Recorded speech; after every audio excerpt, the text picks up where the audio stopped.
Welcome back to the Lanterne Rouge cycling podcast, supported by Le Col, here with Benji Naesen on Monday night for the Giro d'Italia Stage 10 recap, the last stage before the rest day. No rest for me. I've been packing up all day to fly to Europe tomorrow in the middle of the afternoon.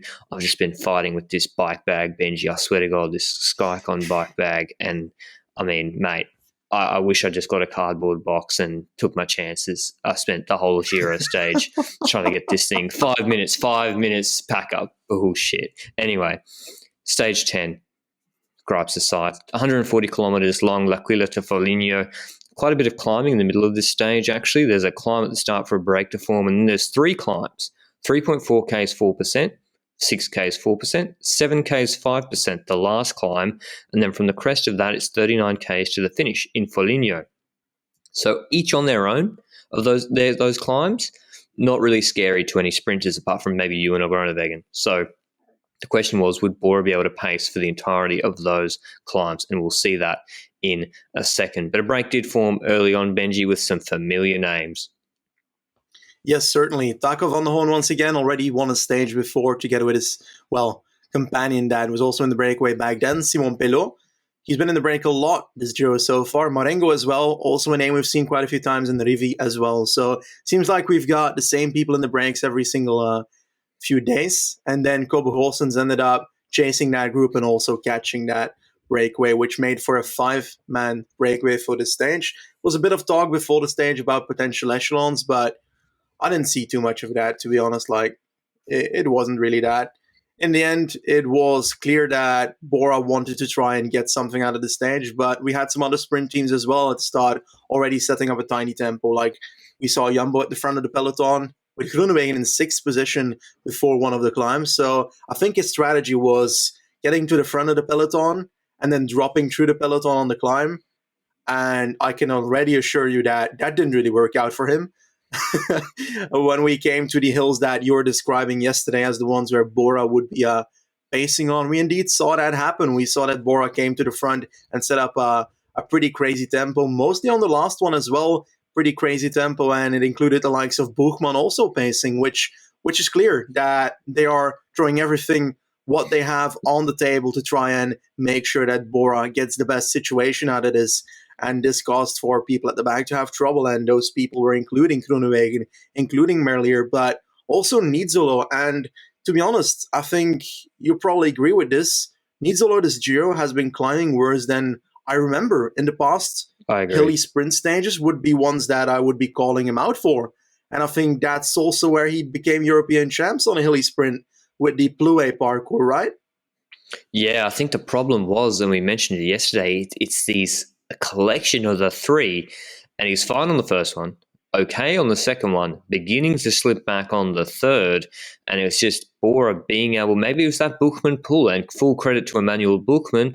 Some GC contenders, even if they aren't, are up there, they still say, no, I'm not going to do that. Buchmann pulling and commitment for Sagan, maybe it's different, I guess, the power dynamics a bit different at Bora with Sagan being the big dog. So credit to Buchmann. Fabro as well did a fantastic job at the start. Really impressive from him. And eventually they did drop Nizzolo. And I think Viviani's climbing better than him. Viviani seems to be climbing really well. And Gaviria as well. Gaviria was right there. And it was weird because Cofidis and UAE weren't really helping after the climb. You've got Victor Campenas madly pacing, I think it was, with Nizzolo in his wheel trying to come back on the descent. Bora pacing. Eventually Israel sent up a rider to pace for Chimolai, who's actually beaten a few of these guys in the sprints in the last week, but no Cofidis or UAE Team Emirates. Maybe they didn't really feel the need to anyway. But there was an intermediate sprint, Benji, which one of the most exciting intermediate sprints I can remember for a long time.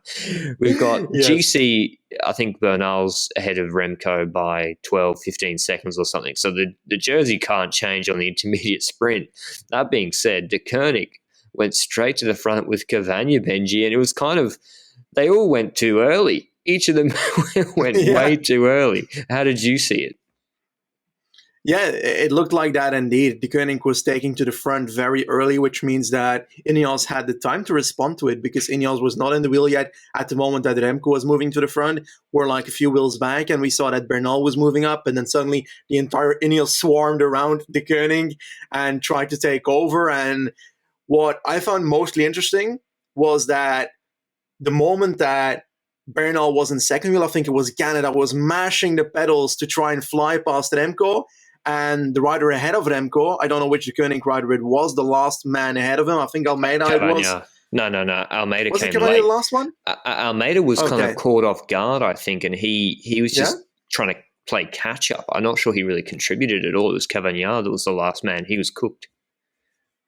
Yeah, Ganna flew past and he mashed those pedals with Bernal in the wheel. And honestly, I was like, okay, Remco, I don't think you're going to get past us anymore. Ganna's riding away. The choo-choo train is passing. And suddenly Remco was coming back. The gap was getting smaller and Remco was getting to the wheel of Bernal again, obviously getting held by the draft of that, but still really impressive. And I saw Remco getting past Bernal. I saw Remco getting past Ganna. I was like, okay. And then suddenly out of nowhere, Narvaez came from the back, trying to outsprint Remco. And eventually it led to Narvaez taking the full 3 seconds, Remco getting second after mashing pedals for 500 meters. And then eventually Bernal also took the third spot, while I think it was Almeida indeed that came very late and tried to get that final second from Bernal. But now the question here is, there's a few things to look at. You've got the situation where Bernal is now losing 1 second compared to Remco, but is gaining 1 second compared to the rest. What if Narvaez didn't sprint that extra mile and, for example, didn't go for that first spot, and then Remco got the 3 seconds and Bernal got the 2 seconds? Then wouldn't he have 2 seconds on the rest of the competition? Or is that a bit of a hindsight comment? That's some big brain. That's some big brain stuff, Benji, because that's normally what Merlier does is he lets Bennett win and then he tries to get onto his wheel in the intermediate sprints. Yep. That's what he did at the Tour last year, right? He would always lead out Bennett and then hold a bit back. Bennett would kick and then Merlier would slide onto Bennett's wheel straight away and try and stop Sagan and then create a 2 second buffer at least, which is not what happened here with Narvaez. But I think it's just an instinctual thing that they just try and take the most seconds away from Evenepoel as possible. But yeah, Benji's right. It actually meant that they didn't gain as much on Vlasov. Vlasov and Ciccone kind of caught napping for that intermediate sprint, although a few seconds here or there shouldn't make too much difference. It was just really exciting. But then we had the run into town. It looked like Nizzolo was done. Merlier, Groenewegen all dropped to the sprinters we have, the quick men we have left in this group, Sagan, who have had Bora pacing like madmen on those climbs. They've got the outcome mostly they've wanted, I think, with Merlier gone. He was probably the quickest man they wanted gone, with Ewan abandoning the other day. And Gaviria, Viviani, Chimolai, and is there any Cantor? DSM started to bring up Max Cantor, actually, for Team DSM. He's like a young German sprinter. I don't think he's won a World Tour race yet. There's also Oldani for Lotto Soudal, now that Ewan's gone. Yep. And Bora weren't really taking it up too much. They're keeping in good position, but not like flat out pacing into the last Ks, because there's a bit of a technical section here in the last kilometre. They go 90-degree right-hander, then a left at about 70 degrees, then another left, and then another 90-degree left through a roundabout that's not that concerning, and then a sweeping right-hand bend in the last 200 metres, it looked like to me. So you need to be first or second wheel through that last right-hand bend. We definitely could see that. And who took it up, Benji, in the last 3 kilometres? And there was eventually, with all those corners, a crash at some point. Well, in the last 3 kilometers, we saw that on the right side of the road, we saw that DSM was moving forward even more with Cantor in the wheel. And a few times the commentators were saying maybe they're sprinting for Arndt, because Cantor, he's not the best climber out there. So I wasn't sure whether he actually made the difference here, whether he actually made it to that group to actually make it to this sprint. But that was certainly a team that was trying to get Cantor into a good position before they went and do these technical sections. But Bora as well, moving up as well. We saw that Viviani was not at the front. Viviani was in like 18th, 19th wheel width 2.5 kilometers ago. I was like, oh God, my Viviani pick, man, this is not okay. And eventually they came to one of those corners, and we saw that on the right side of the road, Consonni took Viviani and moved him way to the front in like 6th or 7th position, and I finally had hope again for that. But then we came to another corner, I think in the last 700 meters or something, and then we saw a crash happening. Well, actually, 1K to go it was where the crash was. 1K to go, corner to the left, Max Kanter hit somebody. I think he actually had a shoulder bump with Consonni, probably accidental in this corner, and this caused Viviani to have to like slow down completely, get to the wheel of Consonni, and try to get back to the other sprinters who have 20 bike lengths of a gap already on them. So Viviani was basically out of contention from that point onwards. I did not believe in him getting enough energy to come back and sprint again afterwards. And at the front, we saw that Milano was trying something very clever, because Bora were trying to get away with it, Benji. Go ahead. Bora were trying to get away with. They were tired, justifiably. They'd been working a lot. Os had been working a lot on a descent too to keep Nizzolo away. And they were trying to make sure they could lead Sagan through the last corner, second wheel, that sweeping right-hander. But the problem, and no one was taking it up until, as Benji said, Milano tried something. They're at the back of a group of 8 because of that crash. They have Oldani in the group as well. And I think Alpecin rider might be Krieger. And Milano moves up on the right-hand side, the 2 lead riders of Bora, and he's got Gaviria on the wheel when he initially kicks, and he moves up. Gaviria's kind of there, kicking onto his wheel, and then Gaviria lets his wheel go. And we're about to go into this right-hand sweeping bend. And he allows Sagan to move into that slipstream, but Milano's kicking so hard, and he surprises Sagan that Sagan doesn't lose the wheel. He's just now having to chase Milano through that bend. He catches up to him mid-bend, goes round him to the left-hand side. Gaviria has slotted onto Sagan's wheel. So it's kind of like, typical lose the wheel of your lead-out man, reverse lead-out, like we saw in Tour de Hungary, which I'm sure you were all watching with, who was it? Fred Wright for Phil Bauhaus this week. Right. And Sagan closes Milano through there. He kicks, then goes to the far left-hand bend because, wide apex, wide, totally normal through a bend like that. Begins to kick to the sprint right, kick coming out of that corner, probably trying to close a bit of space, I think, to the open side, which is normally we'll see sprinters do. And Gaviria's tried to come off the wheel of Sagan to the left-hand side to the barriers, sort of taking a shorter line, but he gets his wheel the wrong side of Sagan's back wheel, or he just gets completely indecisive, Gaviria, about which way he's going to go. Sagan then recorrects a little bit back to the barriers. Nothing too crazy that Benji and I saw pretty good from Sagan, and he just outkicked him then with Gaviria on the wheel in the last 125 meters out of that corner. So incredibly strong from Sagan with his team working all day to win this Giro d'Italia stage 10, particularly with Gaviria and Viviani there as well. It's not like they dropped every single sprinter and he's sprinting against Ulysses. But Benji, who do you credit Sagan for being really strong, Gaviria for making a mistake, Milano for making a mistake? Where do you sort of lay the proportions of how this sprint played out and who and why Sagan won? I think Milano's move on the ride was very clever. I think that him moving up on the ride was clever enough to make that possible for either Gaviria following his wheel or having that reverse lead-out effect. And I think the issue with Milano, perhaps, that you can criticize him for is that he went for a gap that was perhaps becoming too small for Gaviria to follow him through. And yeah, that's something you can say, but I think that's in hindsight. I think the moment itself, Milano was thinking, how can I get Gaviria to the front ASAP? And that was the best way to do it. He flew through that gap, and that offered Gaviria that choice. Gaviria decided not to do so because I'm not sure he was able to. The gap was smaller, I think he could. He braked in the wheel of... You think he could? Okay. Yeah, I'll believe you. Space. Okay.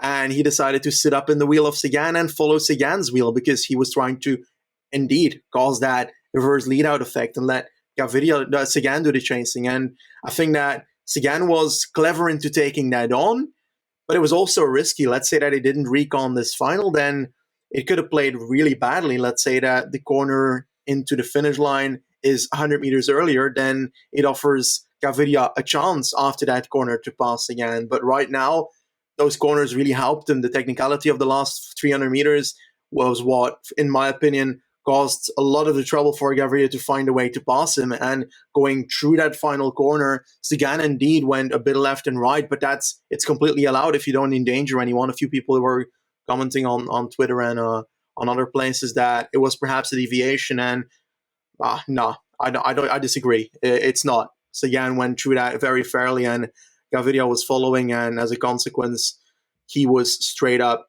not strong enough to pass Sagan anymore. And Gaviria stuffed it. I think he stuffed it. Yeah. He made probably, I think if out of the corner, if it's 300 meters, a full 350 meters, I think it's a good move. But with the corner being so close to the finish, it meant that basically Milano was leading out Sagan, and Sagan just had to kick out of that corner. And as long as Gaviria didn't shoot under him, which he didn't straight away, it was all over in this sprint. And I think if Gaviria follows Milano's wheel, he's got a much, much better chance of winning this stage. I do think it's probably 75-25 Gaviria-Milano in terms of the problem with the lead out. I think Milano leads out like he's doing a 15-second sprint. It's not smooth. It's herky-jerky. When he begins his lead out from Gaviria from the back, he immediately seems to drop 1,300 watts and gaps Gaviria off the wheel and almost surprises him. It's not smooth like Mercu or Consoni bringing Bennett or Viviani up respectively. And yeah, he leads out like he's doing a sprint. And I think that causes problems for Gaviria. And then I think Gaviria was trying to do a sneaky, and it just kind of backfired for him a little bit. But Sagan goes into the Ciclamino. Here is the top 10 results for the stage. Sagan first, Gaviria second, Cimolai third, Oldani fourth, Vermeersch de Bont fifth and sixth for Alpecin, Vendrame, Albanese, Viviani, Milano, and Nikias aren't 11th. So a lot of the sprinters dropped, and absolute clinic from Bora today. Hats off to them. Yeah. Pacing on the climbs, keeping Sagan at the front all the time, avoiding the crash by keeping him at the front, which is part of winning the sprint. You've got to get there in the first place, which Viviani couldn't do. And then, having him first three wheels through that last corner, and he was good enough to finish it off. So excellent from Sagan. One of his... Yeah, he's been winning sprints this year, Benji. Not just he won the breakaway in the Giro last year, but he's winning sprints. He's classic Sagan wins. So really, really good to see. In terms of GC going into the rest day, there was a crash, which it looked like Vlasov had gained time. That's since been corrected. GC going to the rest day, Bernal in the Maglia Rosa, 14 seconds ahead of Evenepoel, 22 seconds ahead of Vlasov. Then it's Ciccone, Volta, Carthy, Caruso, all about 40 to 45 back. Then the rest of the top 10 is Martin, Yates, and Formolo from 52, 56, and a minute 2 back, respectively. Martinez, Soler, and Bardet about a minute 13, minute 20 back. So GC's not over for pretty much the top 15 guys. I'd take Vervaeke and Soler out probably, and Volta as well as sort of actual legit contenders to win. But everyone's pretty close. So the GC is super, super tight. But yeah, anything else from this stage that piqued your interest, Benji? It's pretty controversy-free from what I could tell. Yeah, I think that just the intermediate sprint will stay on my mind for quite a bit, because imagine that was fun. Eventually this Giro out of nowhere gets decided by 1 second, which is extremely unlikely. And this intermediate sprint is what decided it. And Benji's comment about Narvaez. That'd be class. Maybe.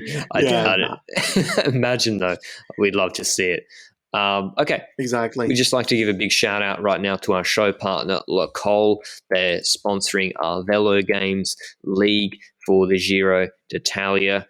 We're going into the rest day. Benji's going to have the full Velo Games recap and the preview of the Stage 11 there. But so far, the league also got 2,800 people all vying in contention for the Mountain Pro Air kit, the Stelvio Orvon 2 full kit that L'Ecole have released. You're doing great? I'm like 58th of the 2,800. If you win, will you forfeit the L'Ecole kit to the fans, or will you keep it for yourself? It depends on how nice they are in the next 11 days. Well, look, no. I'm not sure if they've updated it so far, but some pretty pretty dodgy team names in the top 10, which is concerning. So maybe some warp geniuses are doing well. But yeah, big shout out to Lacole for supporting the pod, and we'll have some more news from them shortly. If you want to check them out before you win the Velo Games, you can get 20% off at checkout with LRCP20. They also have a Strava.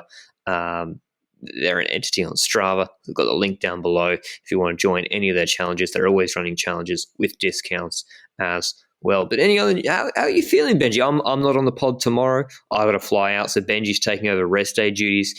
I've got an interview tomorrow. I'll be back for stage 11, maybe from Changi Airport. I'll give you a few comments. Maybe I will, maybe I won't. But how are you feeling about this first week, Benji?